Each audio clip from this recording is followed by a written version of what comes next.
Hello, Ram की दुनिया में आप सभी का बहुत बहुत स्वागत है। आज फिर हम आप सभी के सामने एक रियल स्टोरी लेकर आए हैं और हमारे चैनल पर आप सभी फैमिली प्रॉब्लम स्टोरी देखते हैं। तो आज फिर हम आप सभी के साथ एक स्टोरी ऐसी ही शेयर करेंगे। मेरे पति बहुत शांत स्वभाव के हैं, ऐसा मुझे लगता था। लेकिन जब मैंने एक दिन उनका फ़ोन चेक करा तो उनके फ़ोन में मुझे कुछ ऐसा राज मिला जो एक पत्नी को नहीं मिलना चाहिए था। और मुझे पता चला कि उनका ये शांत स्वभाव उनकी कोई आदत नहीं, बल्कि उनके जीवन का एक बहुत बड़ा राज था। तो आइए चलिए अंत तक देखते हैं कि वो इतना बड़ा राज क्या था। अपनी स्टोरी को शुरू करते हैं। मेरी शादी हुई थी तो मेरे पति का बहुत ही ज़्यादा शांत स्वभाव था।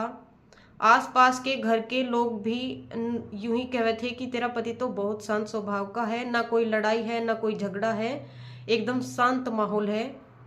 तो ऐसा सब बोल रहे थे तो मुझे भी बहुत ज़्यादा अच्छा लगा था कि मेरे पति की बहुत ज़्यादा बड़ाई हो रही।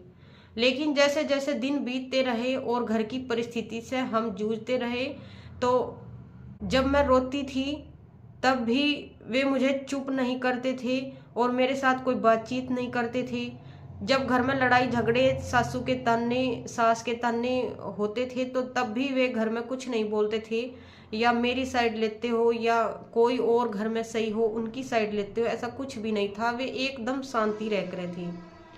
तो उनकी शांति से मुझे कुछ बात आपस में खटकने लगी कि कुछ तो है। तो एक दिन उनका चेहरा बहुत ही ज़्यादा उतरा हुआ था और वे अपने फ़ोन को लेकर एक कमरे में बंद हो गए। करीब करीब आधा घंटे के लिए वे अपने कमरे में बंद हो गई और मुझे नहीं पता कि उन्होंने अपने फ़ोन पे किससे बात करी, क्या करा। तो जब वे आए रात में सोने के लिए तो सुबह लेट उठे तो मैंने उनका फ़ोन चेक कर लिया और मैं उनके फ़ोन में कुछ ज़्यादा तो चेक नहीं कर पाई, लेकिन मैंने उनके फ़ोन में कुछ मैसेज पढ़े। और मैसेज क्या थे कि कब बताओगे। और यहीं से ही मुझे मेरे दिमाग में कुछ चला कि ये खामोशी किसी और के लिए नहीं है, ये खामोशी सिर्फ मुझे इग्नोर करने के लिए है। तो जब मुझसे नहीं रहा गया तो मैंने शाम को ही अपने पति को अपने पास बैठाया और उनसे पूछा कि क्या बात है, आप इतना ज़्यादा परेशान क्यों हो और आप मुझे इग्नोर क्यों करते हो।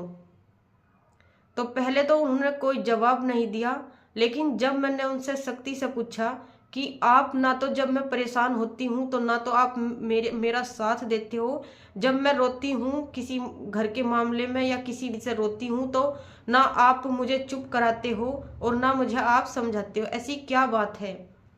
तो आखिरकार उन्हें बोलना ही पड़ा। तो उन्होंने एकदम से बोला कि मैं फेल हो गया हूँ। तो मैंने पूछा आप किस चीज़ में फेल हो गए हो। तो उन्होंने बताया कि मेरे ऊपर बहुत ज़्यादा कर्ज है और मेरा बिजनेस था जो फेल हो गया है और अब मैं अपने आप को एक निकम्मा इंसान मानता हूँ, एक जिम्मेदार पति नहीं मानता हूँ। इसलिए मैं सारे घर का आप ही, मतलब पैसों की टेंशन और जो आपको ताने मिले घर में लड़ाई झगड़े सब कुछ अकेली झेल रही। तो मैं आपको मतलब मैं अपने आप को एक जिम्मेदार पति नहीं समझ रहा। तो उनकी ये सब बात सुन के मुझे एक ही सीख मिली है कि कभी कभी चुप रहना भी शांति नहीं होती, वह जिंदगी की सबसे बड़ी लड़ाई होवे। और उस दिन मुझे समझ आया कि परिवार में सबसे ज़्यादा दर्द न तो मारने से, मतलब मार पिटाई करने से और ना लड़ाई झगड़े करने से, बल्कि एक इंसान के चुप रहने से होवे। और मैं हर औरत से यही कहना चाहूँगी कि आप अगर अपनी ज़िंदगी में ऐसे ही किसी इंसान की खामोशी से लगातार टूटती जा रही हो तो ये आपकी गलती नहीं है। तो यहीं करते हैं अपनी स्टोरी का एंड। अगर आपको हमारी स्टोरी अच्छी लगती है या आप अपनी लाइफ से रिलेट करती हैं तो आप हमारे चैनल को लाइक शेयर एंड सब्सक्राइब जरूर करें। हम आपके साथ ऐसी ही real family problem story share करते रहेंगे। धन्यवाद।